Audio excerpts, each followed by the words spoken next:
Eh bien, bonjour tout le monde, bienvenue sur la chaîne de la Dark Red Security. Alors, on va parler aujourd'hui d'un sujet qui est un peu compliqué, que beaucoup ne semblent pas bien comprendre. On va parler du farm dans Star Citizen et du farm dans l'alpha et des erreurs de compréhension que ça peut donner par moment. Parce qu'il y en a beaucoup qui, parfois, ont tendance à faire des châteaux en Espagne. Voilà, ils se hype sur tel ou tel gameplay en disant oh là là, ça rapporte super bien, faut le faire, faut le faire. Puis après, ils comprennent pas que pendant le rééquilibrage, ben, du coup, ça devient beaucoup moins rentable. Et ils s'énervent, ils disent ouais, voilà, on nous fait acheter des vaisseaux, puis au final, ça rapporte plus. Alors on se retrouve avec des vaisseaux qu'on a achetés et puis qui servent plus à rien. Alors c'est vrai que c'est fait de façon pas très adroite de la part de CIJ. Mais en même temps, on sait tous qu'on joue sur une alpha, qu'il y a beaucoup de choses qui seront constamment rééquilibrées, qui seront constamment corrigées, et le farm, bien sûr, en fait également partie, ça me semble évident. Mais c'est pas forcément évident pour tout le monde, c'est pour ça que j'aborde ce sujet. Alors ça va en faire peut-être grincer des dents pour certains, enfin oui, certains vont certainement grincer des dents quand je vais dire ça. Mais d'un autre côté, j'espère qu'ils comprendront que bah, on est bien dans une alpha. Hein. Alors, pour les anciens, ceux qui ont joué dans les tout premiers patchs, on va dire à partir de la 3.0, bah, quand sont arrivés les premiers Caterpillar, les premiers vaisseaux cargo, ils ont lancé le trade. Voilà, ça a été, on va dire, le premier gameplay de farm pur et dur. Alors, il y avait tout un tas de missions. Voilà, il y avait des petites missions qu'on pouvait sélectionner le delivery, les missions combat, le FPS, tout ça. Il y avait déjà un petit peu de ça. Un peu de... Ouais, en fait, je crois qu'il y avait que ça. Et quand ils ont voulu lancer le trade, bah, il fallait motiver les gens à faire ça. Et à l'époque, eh ben, il y avait déjà la Widow, la fameuse drogue, voilà, en version donc illégale, bien sûr. Et c'était hyper rentable de remplir les caterpillars de Widow. Et les gars se faisaient, alors, pas des millions et des millions, mais ils se faisaient quand même des belles sommes. Hein. Bah, si, certains arrivaient à plusieurs millions quand même. Et bah, les gars, ils farmaient ça, ils farmaient ça. Alors c'est vrai que ça a eu l'effet aussi un peu tordu bah, de forcer les gens à acheter des caterpillars pour faire pareil, hein, voilà. Et puis au bout d'un certain temps, bah, le trade s'est un petit peu développé comme ça, et puis ils l'ont laissé en plan, parce que un peu plus tard est arrivé le minage. Et comme les gars ils continuaient à faire du trade, ils se sont dit bon, on va nerfer un peu le trade. Donc du coup la Widow, le transport de Widow, tout ça, c'est devenu beaucoup moins intéressant. C'était beaucoup plus compliqué de revendre et ainsi de suite, et ça l'est toujours un peu hein, à l'heure actuelle. Et du coup, ben, c'est les missions, enfin c'est le minage qui est devenu intéressant et qui rapportait. Et au début, il rapportait pas mal, et puis jusqu'à un certain cap, il rapportait plutôt énormément. Et du coup, tout le monde s'est improvisé mineur, tout le monde achetait des prospectors, et puis quand le mall est arrivé, tout le monde voulait du mall, et ainsi de suite. Et le gameplay s'est étoffé, s'est étoffé. Et puis, un petit peu avant l'arrivée du salvage, eh ben, bizarrement, le minage est devenu moins intéressant parce que les développeurs avaient tout simplement besoin de nous voir faire du salvage pour avoir un maximum de données. Et en matière de données, CIJ est hyper gourmand. D'ailleurs, des fois, on se demande de ce qu'ils peuvent foutre de ces données, parce qu'à chaque fois, ils nous disent oui, on veut des données, on veut des données, mais ça fait des mois que vous avez des données, les gars. Qu'est-ce que vous en faites Voilà, vous vous torchez avec ou quoi Mais ils ont besoin de données. Voilà. Donc, automatiquement, bah, le minage est devenu moins rentable. On va dire que ça a été rééquilibré. Alors certains vont dire, ouais, non, ça n'a pas été rééquilibré, ça a été carrément nerfé. Oui, on peut dire ça aussi. Et du coup, bah, c'est le salvage qui devient un peu plus intéressant, tout comme bah, plus tard, et on n'est pas à l'abri qu'un nouveau gameplay, comme par exemple le refueling, bah, soit relancé par CIJ. Là, on n'en a qu'une petite ébauche, voilà, on sort le Starfarer, et puis on fait le plein, voilà, ça s'arrête là. Mais quand ils vont vraiment développer le gameplay du refueling, bah, il y a fort à parier que bah, le salvage soit aussi rééquilibré vers la baisse, hein, et que donc le refueling devienne à sa place beaucoup plus rentable. Et tout ça, bah, c'est pour pousser les joueurs à tester le refueling. Alors ça a un côté néfaste aussi, bah, c'est que ça pousse aussi à acheter les vaisseaux qui font ça. Et donc c'est un peu un cercle vicieux. À chaque nouveau gameplay, bah, comme à chaque fois il y a un vaisseau ou deux qui correspondent à ce gameplay, bah, les gens achètent ces vaisseaux. C'est c'est discutable, hein, on va dire, voilà. Mais après, en même temps, voilà, hein, CIJ vit de la vente des vaisseaux, donc c'est malin malin, quoi, on va dire. Mais, bah, du coup, les gens qui aimaient tel gameplay, par exemple ceux qui adoraient le minage, bah, comprennent plus pourquoi c'est plus rentable, ils se sentent lésés.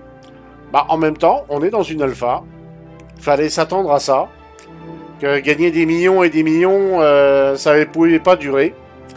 Il y a une chose qui avait été dit au tout début du jeu, qui est passée inaperçue auprès de beaucoup de gens.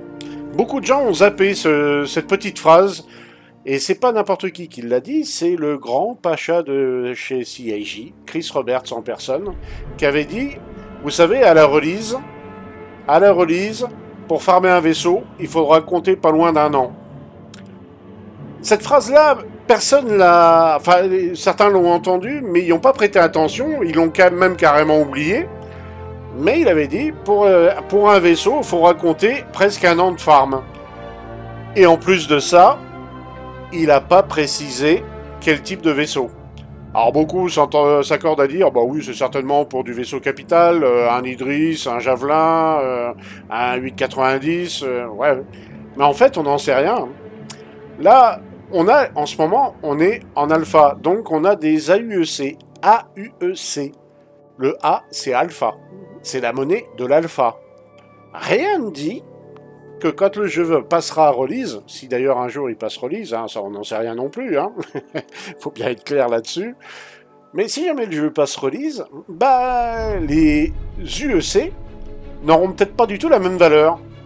On va dire un truc tout bête, voilà, vous voulez acheter un freelancer dans l'alpha, il est aux alentours des 2 millions, 2 millions 5 pour le plus cher, je crois. Mais quand ça sera à la release, bah, ça se trouve, il sera moins cher, mais il y a de fortes chances qu'il soit beaucoup plus cher. Il y a de fortes chances qu'il soit beaucoup plus cher.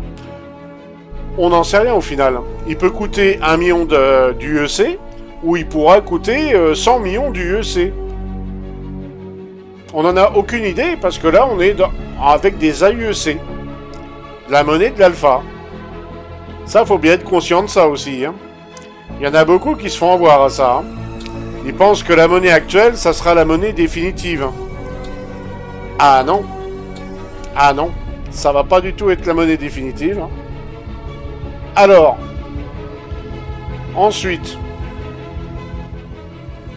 Le souci, c'est que tout ça, bah, c'est mal compris par beaucoup de gens. Beaucoup de gens l'ignorent aussi, hein.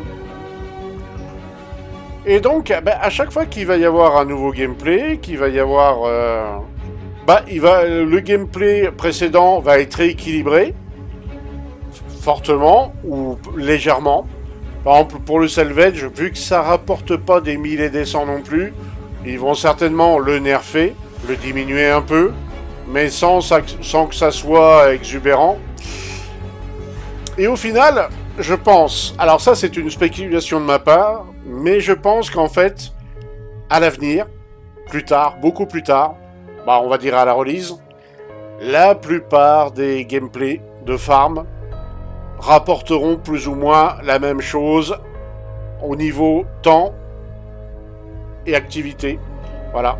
Il y aura peut-être un peu plus d'investissement pour tel ou tel gameplay, mais au final... Un mineur se fera pas plus qu'un gars qui fait du salvage. Un refueler fera pas plus qu'un gars qui fait de l'agriculture. Parce qu'il va y avoir tout un tas de gameplays qui vont apparaître, qu'on n'a pas encore vu. Et donc, ce seront des gameplays spécifiques. Mais ils seront tous équilibrés certainement de telle ou telle façon pour que un gameplay ne soit pas supérieur aux autres, ou du moins pas trop. Je pense qu'on se dirige vers ça. Je pense qu'on se dirige vers ça tout doucement. Alors oui, là, il y en a, quand ils m'écoutent, là, ils disent, oh, ben, lui, alors lui, pour nous doucher tous nos espoirs, lui, il est champion, hein, c'est même plus... là, c'est la lance à incendie qui nous envoie, là. Oui, et puis avec un petit peu d'eau froide, oui, malheureusement. Mais, moi, personnellement, je m'attends à ça. Meilleur système pour pas être déçu, on va dire, hein, parce que c'est vrai que bah, certains, je les vois, ils se précipitent sur tel ou tel gameplay en disant ouais, ça c'est super, ça rapporte, ouais, ouais, il faut faire ça. Ouais, pour l'instant, ça fonctionne, oui. Mais à terme, on ne sait pas du tout comment ils vont le rééquilibrer. Donc, on a déjà eu la douche froide avec le trade, on a eu la douche froide avec le minage. Mon avis, c'est que le salvage va connaître le même sort. Et puis quand ils vont vouloir qu'on teste tel ou tel gameplay, et ben ils vont faire en sorte que ça soit alléchant. Donc oui, ça va rapporter. Par exemple, le refueling risque de rapporter. On va se faire des pépettes avec le refueling. Et puis quand ils vont vouloir qu'on fasse l'agriculture, eh ben, le refueling va devenir comme le salvage, pas beaucoup plus rentable. Et ainsi de suite. Voilà. Et on fera pousser des carottes et ça va rapporter un pognon fou. Voilà. Et puis une fois qu'ils auront fini tout ça, eh ben on sera pas loin de la bêta et un peu plus loin, ben, pas loin de la release. Et on se retrouvera avec un gameplay équilibré. Et après, ça sera aux gens de choisir le gameplay qu'ils veulent en fonction du feeling, en fonction de ce qu'ils aiment bien faire. Voilà, celui qui aime bien faire du minage, eh ben, continuera à faire du minage. Et celui qui aime bien faire du salvage continuera à faire du salvage. Et puis voilà.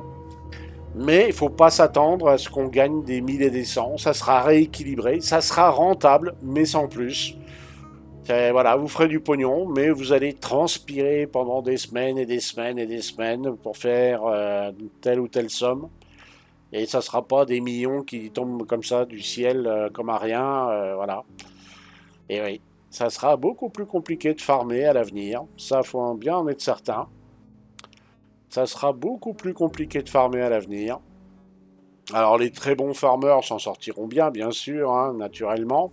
Et puis les moins bons farmers, eh ben, ils farmeront, mais moins vite, beaucoup moins vite. Ça va être un peu comme ça l'histoire, hein. On est beaucoup à se douter que c'est comme ça que ça va se passer. Donc si j'ai un conseil à donner aux gens là, qui se hype sur tel ou tel truc, bah oui, si le gameplay vous intéresse techniquement, si voilà, vous aimez bien fracturer du caillou, bah, restez sur le minage. Si vous aimez bien désosser des carcasses, enfin, des épaves et machin, bah, restez sur du salvage, mais tout en sachant que plus tard, ça rapportera beaucoup moins qu'avant. Tout simplement. Tout simplement. Je vous souhaite à tous une bonne soirée ou une bonne journée et on se dit à très bientôt dans le verse. Ah, ciao ciao tout le monde.